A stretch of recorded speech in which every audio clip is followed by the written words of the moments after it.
I'm going to try something. It is May the 8th.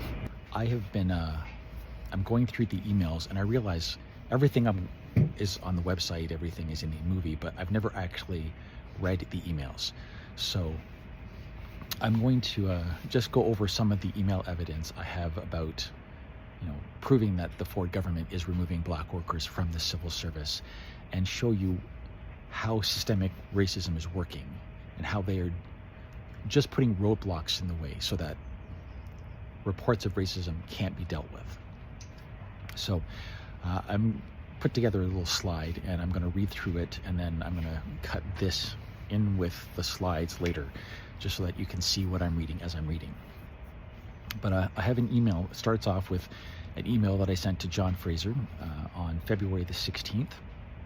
He at the time was the acting leader of the Liberal Party, and I did get a response saying that he received my message and that I would get a response within, as soon as possible. There was no response. There still has been no response. I also, on the same slide, have a comment that I left on Tyler Watt's page. Tyler Watts is, again, the incredibly attractive member of provincial parliament who is apparently not able to see me. So that's on the first slide. It's just proof that I've reached out to people and they haven't helped. The second slide is to Maxine Bertrand, working for the Ombudsman, I think of CBC at the time. And it says, it appears you are the perfect person to be sitting in the chair at this point in human history. We need your help. I can now prove beyond a reasonable doubt that OPSU does not protect black workers at all. I can prove the province deletes evidence of systemic racism, and so does the arbitration board. Judge for yourself and find out why no one is listening to us. It's at all levels of government. They have stopped even pretending to follow the law. We need your help to we need your help to hold them to account. Prove that Canada is different than the United States. I then have the timestamps for unbelievable. As I've said before, I was trying to play a trick with unbelievable. The evidence of racism is in there, but you have to look. If you just listen, you're going to miss it. But if you look what's on the screen, all the evidence is there, and I've timestamped it. And it says on here, I tried to talk about racism in a serious manner. No one listened, so I got creative. I have a story that will be next to impossible to ignore. I thought, what would Sacha Baron Cohen do? Create a character and do satire. Compare reporting racism to reporting alien encounters. And in the process, I discovered something unexpected. A way to turn Windsor into one of the greatest tourist destinations on the planet. That's the new Las Vegas. That idea came from my documentary, and then Doug Ford stole that idea and tried to pass it off as his own. Moving on to the next slide. It's a letter that I sent to a local lawyer because, again, no one from the union ever represented me at all. The union that they hired was there to make sure the union didn't look bad. So if I wanted representation, I would have to spend tens of thousands of dollars of my own money to hire a lawyer. And the lawyers I reached out to said the payouts will take years. They're incredibly low. It's not worth our time. So it's just going over some of my demographics at the time that, just so that they can point out, like, if you're looking for unfair dismissal, what will it take? Like, what has this person lost out on? Now, I know that I've lost out on about $1 million in revenue. Like, if I had kept working, making $73,000 a year for the rest of my career, that plus my retirement money that I would have got and benefits adds up to over $1 million. But they're throwing me $40,000 and saying, shut up about our crimes and go away.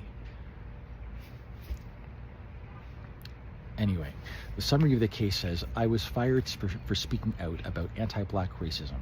Appendix 1A and 1B show email threads and timelines whose optics suggest leadership was suppressing reports of anti-black racism. When I brought this to their attention in May of 2022, they attempted to push me out of employment. After a mental health crisis in December of 2022, they attempted again. This time, the union has taken no steps to get my job back. After reviewing my emails, see attached, I can see that no one warned me that doing so could result in termination. The union has been acting in an arbitrary manner since May of 2022, and I've attached a few documents with relevant information. Next slide is some of the breakdown about how I noticed something was wrong with the WDHP process. That's the process the government has put in place to report racism and harassment. So you could put in a grievance, go through your union, or you could go to the workplace discrimination harassment, something, whatever it is, WDHP. And it is a complete farce. It is designed for one purpose and one purpose only, to find people that would whistleblow and remove them from employment. That's it. They do not help people dealing with harassment. They set it up to make sure the person is removed from office, removed from the union, and shut up. And that is completely fucking ridiculous. And illegal. It's against the charter. Anyway, moving on. On December 9th of 2020, sorry, that's how long anyway, December 9th, 2020, I had my initial WDHP call with Maureen Chow. It doesn't look like Maureen is with the province anymore, but anyway, that's when the initial call was, to say, hey, there's a problem in the Windsor office. On December 31st, there was so on December 9th, I met the initial call and said, here's my evidence. At the end of that month, there was a meeting to say, yes, Joe, we've looked at the evidence and we've come to a conclusion. I met with Maureen at 10:30 on New Year's Day, when she knew that there would be no union reps available. Most of the office was not there because it's December 31st. She informed me that WDHP had reviewed the statements and deemed a possible breach, which means on December 31st of 2021, they said, yeah, looks like there might be some racism happening in your office. Now, she stated management would be in contact with me to arrange mediation within the next 3 weeks. It would take this a bit longer than usual due to a vacation, which meaning somebody was on vacation, so we would have to accommodate them. Let me say that differently.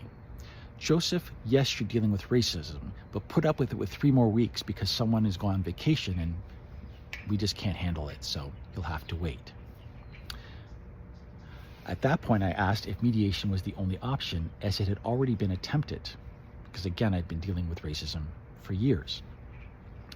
She stated mediation was the only process, and the WDH process had not, I said that it had not concluded, but she said that it had concluded. So she said, basically, we're done.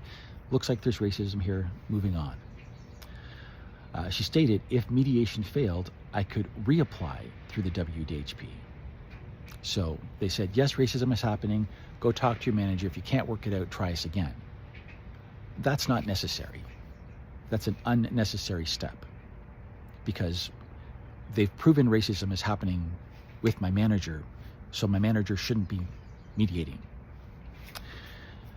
I asked Maureen to send me an email confirming the process had concluded, and she refused to do that, saying it was not part of the process. And I said, I don't care. If you're going to try to end this process, put that in writing.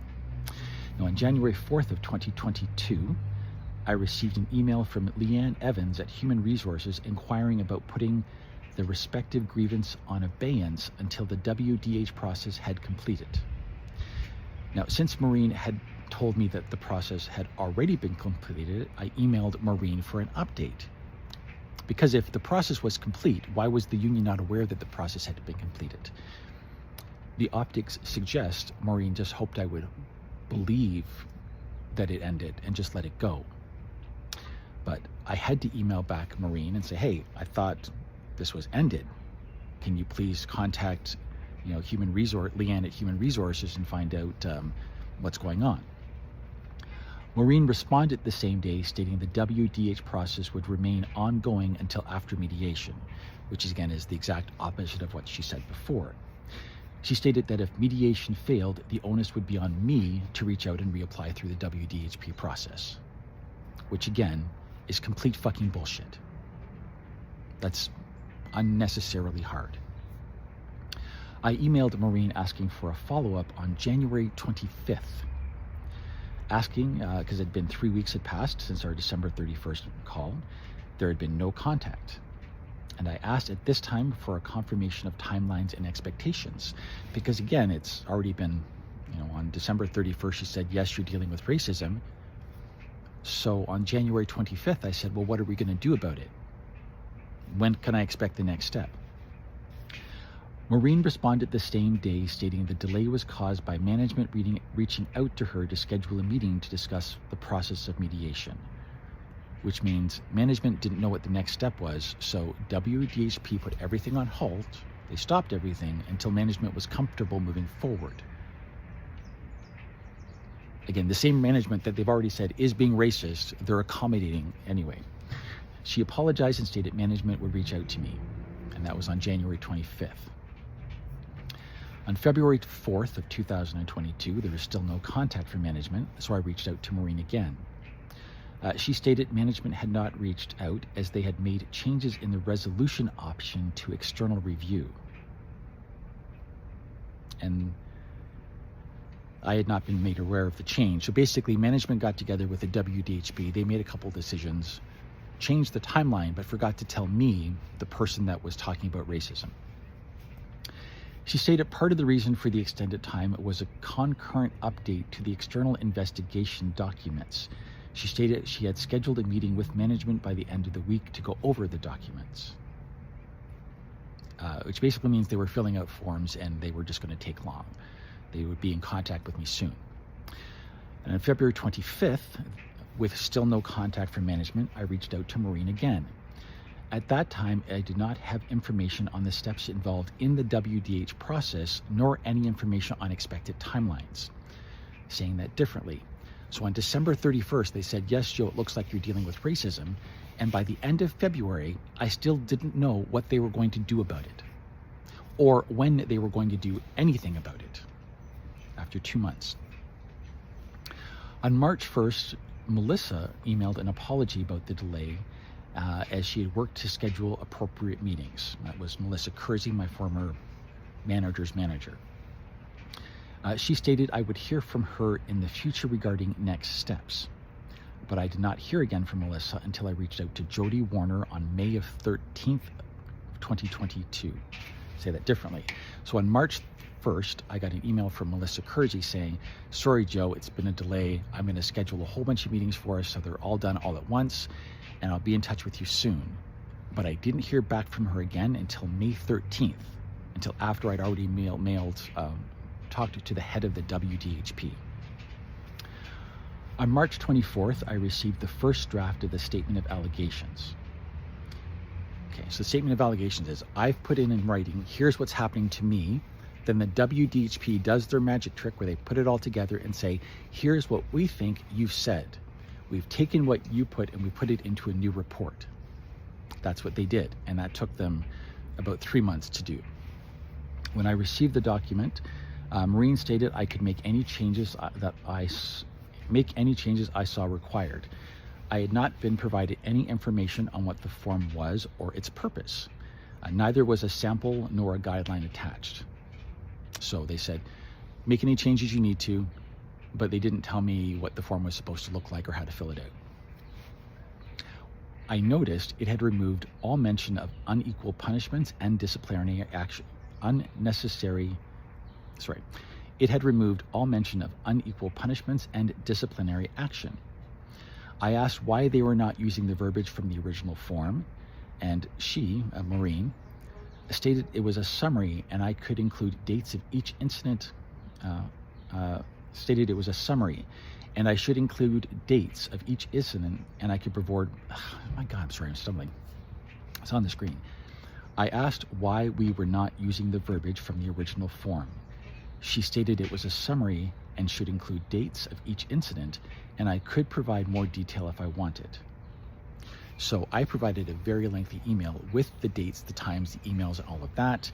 I sent it to the WDHB. They took everything out and said, if you want to add them back in, go ahead. So I did. There's no reason for them to have been removed because normally investigators want more evidence, not less. Anyway, I revised and signed the document and emailed it back on April 8th of 2022. Maureen thanked me for the document and stated she would provide an update of the process as soon as she had more information. It was March 24th, and then on April 25th, so a month later, I got a request for a meeting on April the 27th. So they got the report back. It's not super clear here, but they got the report back and they didn't like it. They wanted me to remove all the elements of racism to make it simpler. And I said, no, I'm not doing that. That's my statement, and you can send it to the investigator as it is. And they said, let's have a meeting. And that was the meeting where they told me that the investigation would not continue until I removed the elements of racism from the report. On April 26th, I reviewed the statement of allegations that they provided, and once again, all elements of racism had been deleted. So I put a report together, sent it to them. They took out the racism and said I could add in the elements again if I wanted. I did. They took them out again. I showed the document to my support person, which was Aaron, who was also my former student, the person that sat next to me, and the head of the union. Literally, I got the allegation. I said, what do you think about this? And Aaron independently arrived at the same conclusion I had. All elements of racism were removed from my report. Now, I forwarded the statement of allegations from April 8th again, the one with all the evidence in it. And I said, if WDHB is unwilling or unable to forward my signed allegation of April the 8th of 2022, please explain why all the elements of racism have been removed. I will then bring the matter to the union to discuss next steps. Okay, and that's April 26th of 2022. That's when I realized the government was deleting evidence of racism. I informed Maureen I would not be signing the watered down allegations. No one told me the purpose of the form, nor did they provide an example of one until after I reached out to Jody Warner on May 17th of 2022. Now on May 13th of 2022, I had a meeting with Maureen Chow and her team lead, Melissa Hudson. The meeting team began cordially, but the tone changed as soon as Maureen joined. So, I was meeting with Melissa Hudson. She told me that the meeting was being recorded as a training session. Basically, because Maureen was new, Melissa was there to kind of make sure that Maureen handled things properly, and it was recorded. I do not have a copy of that recording, but that meeting was recorded. Now, as soon as Maureen joined, she did not say hello. She did not turn on her camera. Now, again, this is the person, her job title is WDHP advisor, which I assumed that would be the person advising me going through the process of WDHP. That's what her title is. WDHP advisor is to advise me dealing with racism and harassment. But when she joined the call, she did not say hello. She did not turn on her camera. Instead, she began reading a long letter describing all the ways I could be fired if I talked about the investigation. She did not tell me what she was reading, only that I had to agree to it. So I don't know what it was she was reading. She said, do you agree to this or not? I asked why I had not been provided a copy of the document before the meeting to review. Melissa stated that was an excellent idea and I should bring it forward. And that, again, is complete fucking bullshit. Everyone knows. Like, no one is supposed to sign a document without reviewing it. This is the government. But again, they're acting like idiots or assuming that I'm one. I'm trying to be calm. Anyway, I let her read for 15 minutes. So she read this lengthy document for 15 minutes, and I interrupted. I expressed my frustration about the process and the optics that WDHB is trying to sanitize reports of anti-Black racism. Melissa stated we would spend the rest of the scheduled half hour discussing process and will reschedule a reading of the document. So the entire purpose of this meeting is for her to read a document to me that I can't see, and I have to agree to it or the process won't continue. Next slide. I informed them that management had been in contact with me, had not been in contact with me. Maureen stated that she would investigate. With only 10 minutes left in the meeting, neither Melissa nor Maureen had brought up the statement of allegations, so the changes to the document. Backing up, the entire purpose of this meeting was supposed to be, I didn't want to change the document to remove elements of racism, and they said I had to, and we were going to meet to talk about why I had to remove the racism from the report. But they wouldn't want to talk about that, even though it was... Anyway, I'll read the document. I reminded them of my April 8th email confirming that I would not be revising my allegation again. Melissa stated I was required to revise it because my statement was not specific enough. She stated completing the forms was challenging, so she understood why I was confused. At this point, I informed her that I have an above average writing skills as I am an editor and a publisher. I'm an editor and a partner in a publishing company. I have published 6 novels. I do not have a challenge reading or writing reports. The call became uncomfortable. Melissa informed me if I did not sign off on the new statement of allegations, the WDH process would not continue. At this point, I realized further conversation would not be productive, and I ended the call. And I reached out to Jody Warner, who was a manager of WDHP. Now, on May 17th, Jody responded to my email stating the statement of allegations signed on April the 8th was adequate and would not need to be revised. She informed me that WDHP does not act as an advocate for either side. Which is why when I had the meeting with upper management, I said, well, then who's helping Black people deal with racism? And the answer is, hire a lawyer. This is the time I had, this is the first time I'd received this information, as until this point, I had assumed they were supposed to be my advocate because that's what the program is there for. Now, on the same day, I read an email from Melissa Hudson stating that they could use my statement of allegations from April 8th of 2022, but only if I changed the date, signed it, and sent it back. That's unnecessary. It's illegal. You're not allowed to backdate documents in government. And you're not supposed to put in writing telling people to alter reports. Anyway, next slide.